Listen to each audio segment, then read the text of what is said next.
बच्चों कुछ लोग ऐसा सोचते हैं कि आइंस्टाइन को Nobel prize theory of relativity के लिए दिया गया था, but the truth is Einstein को Nobel prize photo electric effect या इमिशन को एक्सप्लेन करने के लिए दिया गया था, जिसे एक्सप्लेन करने के लिए आइंस्टाइन ने क्वांटम या पार्टिकल थ्योरी ऑफ लाइट को एक्सप्लॉइट किया था। जैसे लाइट वेव और पार्टिकल दोनों नेचर एग्जिबिट करती है, उसी तरीके से पार्टिकल्स जैसे इलेक्ट्रॉन्स, प्रोटॉन्स ज़रूरत पड़ने पर वेव नेचर एग्जिबिट करते हैं। यानी कि पूरी कायनात एक्चुअली डुअल नेचर एग्जिबिट करती है। Dual nature of matter and radiation नाम के इस चैप्टर में हम इन्हीं एस्पेक्ट्स को टच करते हैं। आइए सबसे पहले जान लेते हैं इस चैप्टर के इंपॉर्टेंट टॉपिक्स क्या हैं। बच्चों सबसे पहली इंपॉर्टेंट चीज़ है प्लैंक्स क्वांटम या फोटोन थ्योरी, जिसमें प्लैंक ने लाइट को पार्टिकल या फोटोन की तरह प्रपोज करके उसकी एनर्जी, उसके मोमेंटम और उस पार्टिकल के काइनेटिक मास के एक्सप्रेशंस दुनिया को प्रपोज किए। ये आपको मालूम होने चाहिए। दूसरी इंपॉर्टेंट चीज़ है रेडिएशन प्रेशर। लाइट जब किसी सरफेस पर इंसिडेंट होती है तो जैसे कोई भी पार्टिकल्स फोर्स या प्रेशर लगाएंगे तो लाइट भी फोर्स या प्रेशर लगाती है। इस प्रेशर को रेडिएशन प्रेशर बोलते हैं। डिपेंडिंग ऑन सरफेस रिफ्लेक्टिंग है, एब्जॉर्बिंग है या पार्टली रिफ्लेक्टिंग है। रेडिएशन प्रेशर के एक्सप्रेशंस अलग अलग होते हैं। लाइट की इंटेंसिटी के टर्म्स में ये एक्सप्रेशंस या फॉर्मूले ऑफ रेडिएशन प्रेशर आपको मालूम होना चाहिए, इंपॉर्टेंट है। तीसरी इंपॉर्टेंट चीज़ है फोटो इलेक्ट्रिक इफेक्ट। जब लाइट किसी मेटल सरफेस, जैसे सपोज ये मेटल का सरफेस है, इस पर लाइट पड़ी तो एक पॉसिबिलिटी होती है कि इसमें से इलेक्ट्रॉन्स इमिट हो जाएंगे। इस इमिशन को फोटो इलेक्ट्रिक इमिशन बोला जाता है। जो लाइट इंसिडेंट हुई उसके फोटोन की मिनिमम फ्रीक्वेंसी जिसके लिए यहाँ से इलेक्ट्रॉन इमिट होगा, इस फ्रीक्वेंसी को हम लोग थ्रेशोल्ड फ्रीक्वेंसी बोलते हैं। इसकी अंडरस्टैंडिंग होनी चाहिए। इस मेटल सरफेस से इलेक्ट्रॉन को इमिट कराने के लिए जो मिनिमम एनर्जी की रिक्वायरमेंट है उसे मेटल का वर्क फंक्शन बोलते हैं। ये वर्क फंक्शन का कॉन्सेप्ट आपको क्लियर होना चाहिए। नेक्स्ट फोटो इलेक्ट्रिक इफेक्ट में दी मोस्ट इंपॉर्टेंट चीज़ है आइंस्टाइन्स फोटो इलेक्ट्रिक इक्वेशन। जब इस मेटल सरफेस पर लाइट पड़ेगी, इलेक्ट्रॉन बाहर आएगा। इस इलेक्ट्रॉन की maximum possible kinetic energy Einstein equation से आप लोग निकाल सकते हैं। कॉम्पिटिटिव एग्जाम्स में इस पर बेस्ड प्रॉब्लम सीधी सीधी आती हैं, तो इसलिए ये इंपॉर्टेंट है। नेक्स्ट इंपॉर्टेंट चीज़ है वो सोफिस्टिकेटेड सेटअप जिसमें हम फोटो इलेक्ट्रिक इमिशन को स्टडी कर सकते हैं लैब में जा करके, जिसे हम फोटो इलेक्ट्रिक सेल बोलते हैं। बच्चों फोटो इलेक्ट्रिक सेल में दो मेटल्स होते हैं। एक मेटल जिसे कैथोड हम बोलते हैं, इस पर लाइट इंसिडेंट कराई जाती है, इससे इलेक्ट्रॉन्स बाहर आते हैं और ये इलेक्ट्रॉन्स इस वाली मेटल प्लेट जो कि पॉजिटिवली चार्ज या बोल सकते हैं इसके रिलेटिव हायर पोटेंशियल पर होती है, इसकी तरफ अट्रैक्ट होते हैं। ये इलेक्ट्रॉन्स इस प्लेट जिसे एनोड बोलते हैं हम, एब्जॉर्ब हो जाते हैं और सर्किट में करंट जिसे फोटो करंट हम बोलते हैं कॉन्स्टिट्यूट करते हैं। जब इस मेटल प्लेट पर लाइट पड़ने पर इलेक्ट्रॉन्स निकलने वाले यहाँ से सारे के सारे इस प्लेट के द्वारा एब्जॉर्ब हो जाते हैं, तो जो करंट होता है उसे हम सैचुरेशन फोटो करंट बोलते हैं। अगर मैं इस प्लेट को instead of higher potential lower potential पे रखूं, तो जब इस प्लेट पर लाइट पड़ने पर इलेक्ट्रॉन्स निकलेंगे तो ये वाली प्लेट इन इलेक्ट्रॉन्स को अट्रैक्ट करने के बजाय रिपेल करेगी। कितना मिनिमम नेगेटिव पोटेंशियल इस प्लेट पर लगाएं ताकि कोई भी इलेक्ट्रॉन इस प्लेट पर टच ना कर सके, एब्जॉर्ब ना हो सके। इस पोटेंशियल को हम बोलते हैं स्टॉपिंग पोटेंशियल। ये स्टॉपिंग पोटेंशियल का कॉन्सेप्ट क्लियर होना आपको ज़रूरी है। आगे की सारी थ्योरी इन टर्म्स से जो मैंने अभी बोली फिलहाल रिलेटेड होती है। बच्चों नेक्स्ट इंपॉर्टेंट समझने वाली चीज़ है कि ये जो फोटो इलेक्ट्रिक सेल है इसके अक्रॉस जो पोटेंशियल डिफरेंस हम लोग लगाते हैं, यानी कि कैथोड और एनोड के बीच में जो पोटेंशियल डिफरेंस लगाते हैं, उसको वेरी करने के साथ इस सेटअप में फोटो इलेक्ट्रॉन्स के कारण कॉन्स्टिट्यूटेड करंट, फोटो करंट किस तरीके से वेरी करता है। IV ग्राफ, इस IV ग्राफ पर जो यहाँ सोर्स जिससे लाइट आ रही है उस लाइट की या सोर्स की फ्रीक्वेंसी इंटेंसिटी वेरी करने पर IV ग्राफ पर क्या फ़र्क पड़ता है। फिर स्टॉपिंग पोटेंशियल फ्रीक्वेंसी वेरी करने के साथ कैसे वेरी करता है।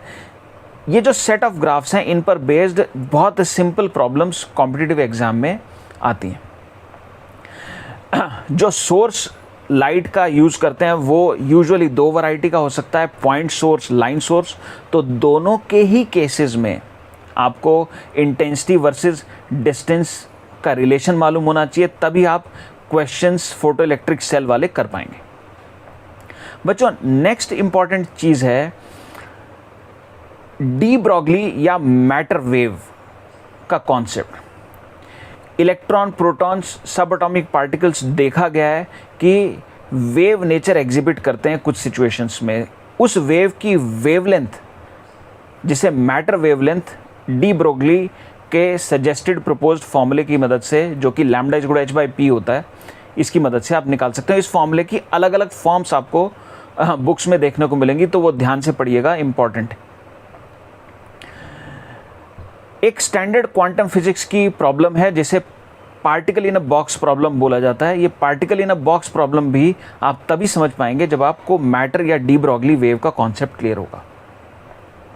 जेई एडवांस में ये प्रॉब्लम पूछी जा चुकी है और बाकी कॉम्पिटिटिव एग्जाम्स में भी ये रिपीट हो सकती है। बच्चों, नेक्स्ट फिफ्थ इंपॉर्टेंट चीज़ है Davisson Germer experiment. This was the first experiment to prove that electrons can exhibit wave nature. तो इस सेटअप एक्सपेरिमेंट जो कि इंटरेस्टिंग है, ध्यान से पढ़ लीजिएगा, समझ लीजिएगा। बच्चों, नेक्स्ट जानते हैं इजी टॉपिक्स क्या हैं। पहला इजी टॉपिक है आइंस्टाइन्स फोटो इलेक्ट्रिक इक्वेशन, जिसमें इलेक्ट्रॉन की maximum kinetic energy, maximum speed, stopping potential, metal का वर्क फंक्शन, इन सब से रिलेटेड बहुत सिंपल प्रॉब्लम्स आपसे पूछी जाती है। सेकंड इजी पोर्शन है फोटो इलेक्ट्रिक सेल से रिलेटेड वेरियस ग्राफ्स, जैसे कि saturation current versus intensity graph, current versus anode potential graph. इस ग्राफ पर frequency and intensity of source का क्या फर्क पड़ता है, ये जानना जरूरी है। Stopping potential versus frequency graph, etcetera. Third easy portion है मैटर वेव्स या डी ब्रॉगली वेव्स, जिसमें सीधे सीधे फॉर्मूला बेस्ड क्वेश्चंस आप एक्सपेक्ट कर सकते हैं। नेक्स्ट, डुअल नेचर में हम जान लेते हैं डिफिकल्ट टॉपिक्स क्या हैं।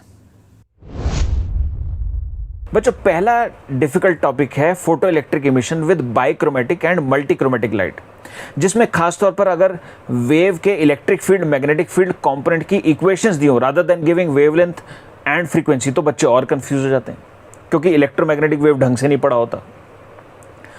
दूसरा डिफिकल्ट टॉपिक है radiation force calculation in case of curved surface और in case of oblique incidence, जिसमें कई बार हमें एलिमेंट लेकर के पहले उस पर फोर्स कैलकुलेशन करनी होती है और इंटीग्रेट करके कंप्लीट सरफेस पर फोर्स निकाल पाते हैं, तो मैथमेटिकली थोड़ा चैलेंजिंग हो सकता है।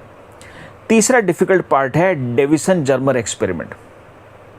बच्चों, नेक्स्ट जान लेते हैं इस चैप्टर में अच्छा परफॉर्म करने के लिए प्री रिक्विजिट क्या है। तो मेरी अंडरस्टैंडिंग में एक ही मेन प्री रिक्विजिट है कि आपको इलेक्ट्रोमैग्नेटिक वेव और वेव की गुड अंडरस्टैंडिंग होनी चाहिए, जिसमें आपको वेव की इक्वेशन मल्टीक्रोमैटिक, मोनोक्रोमैटिक, कैसी भी वेव हो, अगर उसकी इक्वेशन दी हो तो उसके कैरेक्टरिस्टिक्स, वेवलेंथ, फ्रीक्वेंसी वगैरह डिड्यूस करना आपको आना चाहिए। फिर पॉइंट सोर्स, लाइन सोर्स के केस में इंटेंसिटी और पावर डिस्टेंस से कैसे डिपेंडेंट होते हैं, सोर्स की दूरी पर कैसे निर्भर होते हैं, इसकी अंडरस्टैंडिंग आपको, इससे रिलेटेड फॉर्मूले आपको मालूम होने चाहिए। बच्चों, नीट पर्सपेक्टिव से dual nature of matter and radiation कितना इंपॉर्टेंट है ये समझने के लिए पास्ट 5 ईयर की वेटेजेस जान लेते हैं इस टॉपिक की क्या रही हैं। ईयर 23 में 1 problem was asked from this topic. Year 22 और 21 दोनों ही सालों में 2 problems each were asked. Then year 20 में देखें तो 4 problems were asked from this topic and 19 में 3 problems have been asked from this topic. Overall पिछले 5 सालों में total 12 problems have been asked from this topic which have been of easy to moderate difficulty level. बच्चों, आप अपने exam में around 2 problems इस topic से एक्सपेक्ट करके चल सकते हैं। बच्चों, केमिस्ट्री में भी इस टॉपिक से क्वेश्चंस पूछे जाते हैं, तो इसलिए ये टॉपिक बहुत ही इंपॉर्टेंट माना जाता है, तो इसे अच्छे से तैयार कर लें। All the best.